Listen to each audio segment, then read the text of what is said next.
নমস্কার বন্ধুরা, সুজাতা কিচেনে আপনাদের সকলকে স্বাগত। আজকে চলে আসছি কিন্তু পটলের একটা রেসিপি নিয়ে।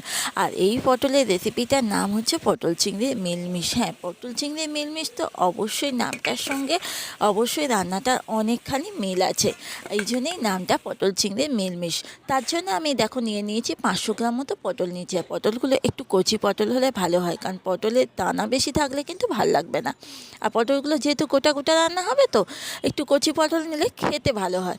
আমি পটলগুলোকে একটু একটু করে ছেড়ে, মানে অনেকে বলেন একটু একটু করে শির রেখে পটল ছাড়িয়ে নিতে, সেইভাবে পটলগুলোকে ছাড়িয়ে নিয়ে পটলের গাটা যখন ছিঁড়ে ছিঁড়ে নেয় ওরকম ছিঁড়ে ছিঁড়ে নিয়েছি। পটলের গা কিন্তু দুপাশে ছিঁড়ে ছিঁড়ে নেবো, যাতে পটলগুলো ভাজার সময় একটু নুন ঢোকে, আর যখন রান্না করবো মশলাটাও ঢোকে। এইভাবে সমস্ত পটলগুলোকে আমি কেটে নিয়েছি। এবার কেটে পটলগুলোকে ভালো করে ধুয়ে রাখবো। এবার কড়াইতে তেল দিয়ে দিয়েছি, তেল দেওয়ার পর পটলগুলোকে দিয়ে দিচ্ছি। আর পটলগুলোকে দিয়ে একটু নুন দিয়েছি, কারণ কড়াইতে যখন পটলগুলোতে দিচ্ছিলাম তেলটা ছিটকাচ্ছিল, আর নুনটা দিলে কিন্তু তেলটা ছিটকায় না। এবার নুন দিয়ে পটলগুলোকে ভালো করে হালকা আঁচে নাড়াচাড়া করবো। বেশি মানে কি হাই ফ্লেমে ভাজলে তেলটা পুড়ে যায়, আর পটলটাও ভাজা তাড়াতাড়ি হয়ে যায় কিন্তু ভাজাটা খুব ভালো হয় না। মানে আস্তে আস্তে পটলটাকে ভাজা করব। আর এইদিকে আমি একটা মশলা তৈরি করে নিচ্ছি, আদা রসুন লঙ্কা পেঁয়াজ দিয়ে একটা বাটা তৈরি করে নিচ্ছি। আর এই আদা রসুন পেঁয়াজ বাটাটা করছি, আর ওইদিকে পটলটা আমার আস্তে করে বসানো আছে। মশলাগুলো ভালো করে মিহি করে পেস্ট করে নেবো। যারা তোমরা চাইলে কিন্তু আমি শিলনোড়াতে বাটছি, তোমরা চাইলে এটা মিক্সিতে করে নিতে পারো। মশলাটা একদম মিহি করে পেস্ট করা হয়ে গেছে। এবার এই মশলাটা তুলে আমি এখানে 150 গ্রাম মতো চিংড়ি খুব ভালো করে ছাড়িয়ে রেখে দিয়েছি।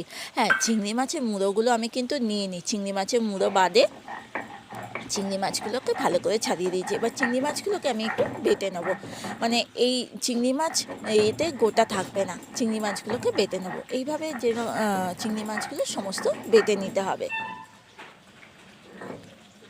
চিংড়ি মাছ বাটাটা হয়ে গেলে চিংড়ি মাছের বাটাটা তুলে নেবো। আর ওইদিকে পটলগুলো মোটামুটি ভাজা মনে হয় হয়ে গেছে। দেখো ভাজা বেশ লালচে লালচে করে ভাজা হয়ে গেছে। খুব যে ভাজা হবে তা না, বেশ কালারটা সুন্দর ব্রাউন কালার হয়ে যাবে এরকম, তখন পটলগুলোকে তুলে নেব।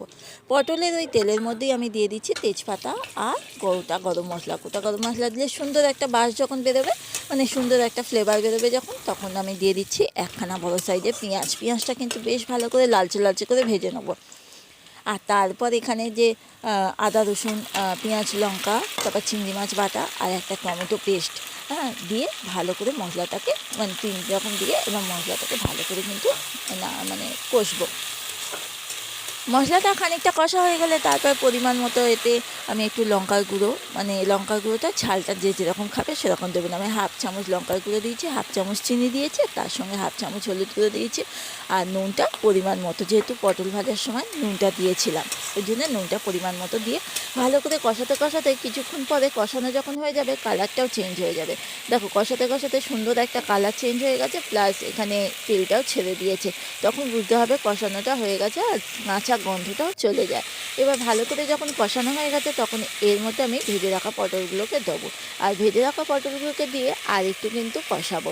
যখন কষাতে কষাতে এই পটলের গায়ে মশলাগুলো বেশ লেগে যাবে, তখন বুঝতে হবে আমার কষানো একদম রেডি। আর যখন কষাবো তখন ফ্লেমটা একটু আস্তে করে রেখে কষালেই ভালো হয়। আমার পটলের গায়ে দেখো মশলাগুলো লেগে লেগে যাচ্ছে আর রান্নাটা প্রায় হয়ে এসছে। এবার আমি একটু অল্প মশলার জল দেবো, এতে কিন্তু বেশি জলের দরকার নেই, যেহেতু পটলগুলো আমার ভেজে রাখা আছে। অল্প করে জল দিয়ে আমি এটাকে ঢাকা দিয়ে রেখে দেবো অন্তত 4-5 মিনিট মিডিয়াম ফ্লেমে এটা রান্না করব। 4-5 মিনিট পর দেখাচ্ছি। দেখো জল তো অল্প দিয়েছিলাম, আঁচটা ধীর দিয়েছি বলে দেখো অনেকটা বেশ মানে গেভি গেভি, এটা হচ্ছে গেভি গেভি থাকবে, এরকম গেভি গেভি থাকবে। এবার গ্যাসটাকে কিন্তু অফ করে দেবো। তার আগে আমি দিয়ে দেবো গুঁড়ো গরম মশলা, আর তার সঙ্গে দিয়ে দেবো ঘি।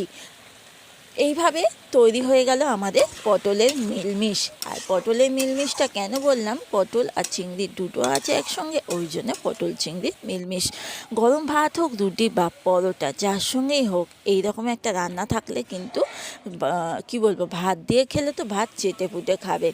যারা পটল পছন্দও করে না তারাও কিন্তু একটার থেকে দুটো পটল খাবে।